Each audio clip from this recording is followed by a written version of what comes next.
Good evening. Welcome back to our Old Testament study here on Sunday evening. We've made it to Genesis, studying the chapter a week. Some weeks we haven't even done a chapter.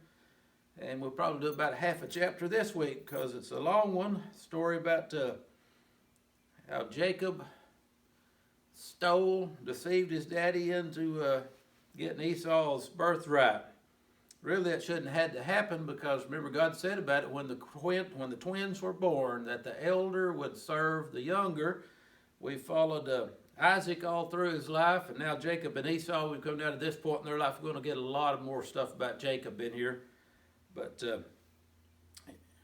Esau had already surrendered his birthright to his brother, but I don't know if Isaac was left out of the loop or Isaac just didn't accept that or what, because he's still going to give it to Esau. And we got some shenanigans going on here tonight. Chapter 27.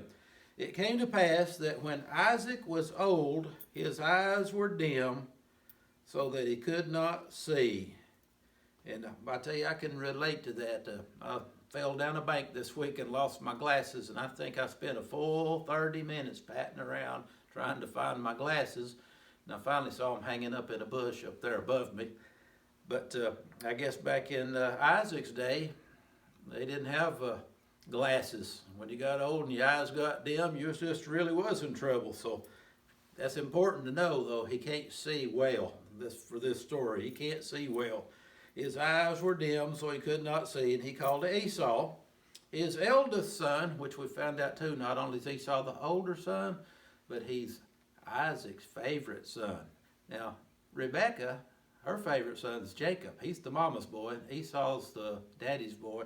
Esau's the outdoorsman. Esau's the one that likes to go out and hunt and stay in the field all the time. So he called Esau, his eldest son, and said unto him, My son.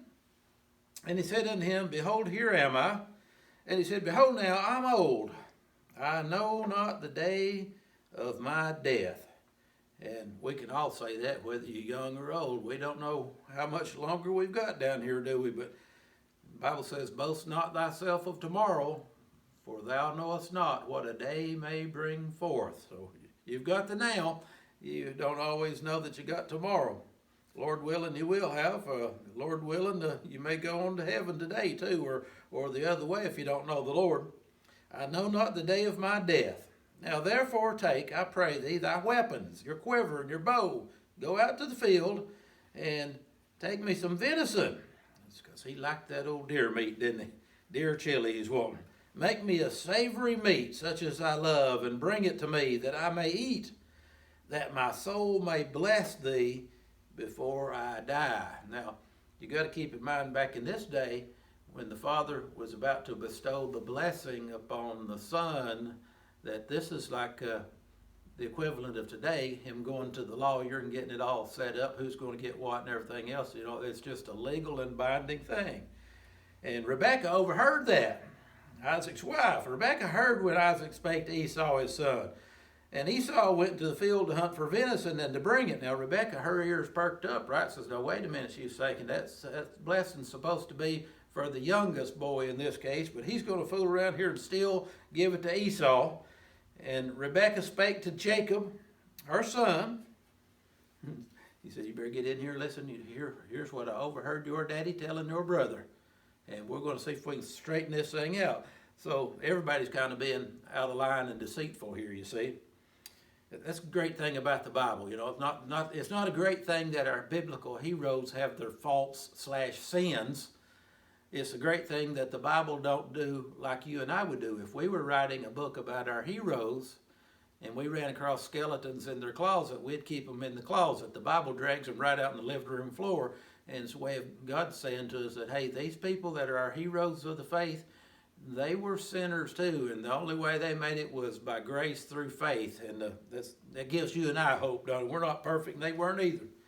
And Rebekah spake to Jacob her son, saying, Behold, I heard your father speak to Esau your brother, saying, Bring me venison, make me savory meat, that I may eat, and bless thee before the Lord before my death.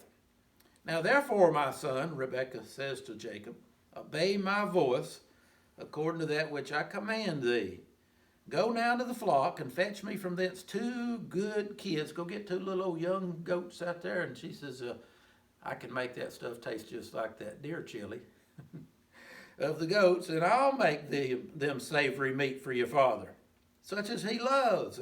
And you bring it to your father that he may eat, and that he may bless thee before his death. And Jacob said to Rebekah his mother, now wait a minute, Mama. Says, behold, my brother Esau, he's a hairy man. And I'm a smooth man.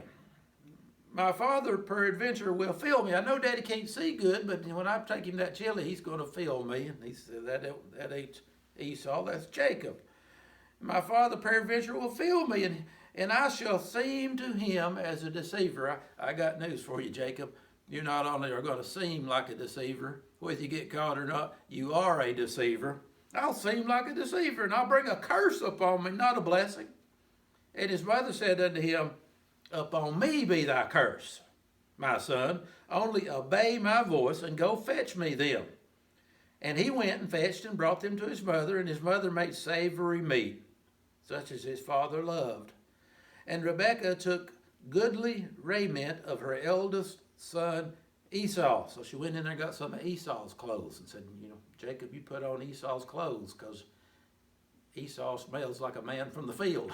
Said, I want you to smell like him too. We might trick his eyes easy enough, but we're going to have to trick his touch, and we're going to have to trick his nose too, which were in the house, and put them up on Jacob, her younger son. And she put the skins of the kids of the goats upon his hands, upon the smooth of his neck. And see, she's putting the skins of these little young goats on her son's arms and the back of his hands and the neck, in case Daddy feels of him, who's blind and can't see, and touches him, and he says, oh, that ain't Jacob, I feel that. That's my hairy boy, Esau. Esau must have been really hairy. And upon the smooth of his neck. And she gave the savory meat and the bread, which she had prepared, into the hand of her son Jacob. Verse 18, and he came to his father, and said, my father? And he said, here am I. Who art thou, my son? Which one are you? And Jacob said to his father, I'm Esau. Think of that. Jacob said to his father, I am Esau. He lied. That your firstborn. I've done according as thou badest me. Arise, I pray thee, sit and eat of my venison, which wasn't really venison, it was goat stew, that your soul may bless me. And Isaac said to his son, he's suspicious. He says, how'd you get back so fast? How'd you go out and kill a deer and get back so fast? Isaac said to him, so how is it thou hast found it so quickly, my son? And Jacob said, because the Lord thy God brought it to me. Now, this is a clear example of, these didn't all go away in Jacob's day. This is a pious hypocrite, somebody that's using God for cover for their own agenda, isn't it? Unholy agenda. The Lord thy God brought it to me. And Isaac said to Jacob, come near, I pray thee, that I may feel thee. He's suspicious, my son, whether thou be my very son Esau or not. And Jacob went near unto Isaac his father, and felled him. And the Bible don't say, but he can't see good, and he's old and everything. I think maybe he don't hear good either, because surely you'd know the difference in your two boys, even if they sounded a lot alike. But he says, your voice is Jacob's voice, see? But the hands are the hands of Esau. And he discerned him not, because his hands were hairy with the goatskins, and his brother's Esau's hands, as his brother Esau's hands. So he blessed him. He said, bless you, my son. We ain't got to the full lengthy legal blessing yet, but he blessed him because he's convinced. And he said, art thou my very son Esau? And Jacob lies again, says, I am. And he says, bring it near me, and I'll eat of my son's venison, that my soul may bless thee. And he brought it near to him, and he did eat. And he brought him wine, and he did drink. And he probably said, here, Dad, have another cup of wine. He's trying to do. And his father Isaac said unto him, come near now and kiss me, my son. And he came near and he kissed him. And Isaac was still a little suspicious, I think, because he smelled, to see if he smelled like him. He smelled the smell of his raiment, his clothes. And he blessed him and said, see, the smell of my son is as the smell of a field which the Lord hath blessed. You are Esau, he's saying. Therefore God give thee, here's the blessing now, Therefore God give thee of the dew of heaven, and the fatness of the earth, and plenty of corn and wine. Let people serve thee, and nations bow down to thee. Be Lord over thy brethren, and let thy mother's sons bow down to thee. And cursed be everyone that curses thee, and blessed be he that blesses thee. So now Jacob has received the blessing. That is the catalyst for a bunch of hard stuff that's to come. Now, we're going to stop here in a minute, but we'll pick up here next Sunday night. But Esau's about to come back in with that deer chili, and Daddy's going to say, "What? I've already eat."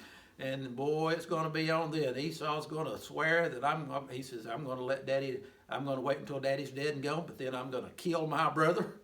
And Jacob has to run off to a far country and go stay with his uncle Laban. Remember Laban?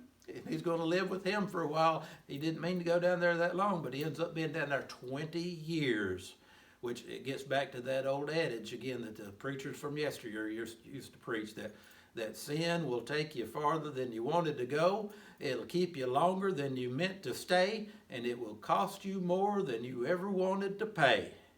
But before we leave, let me take this little story right here, as Paul did over in the New Testament.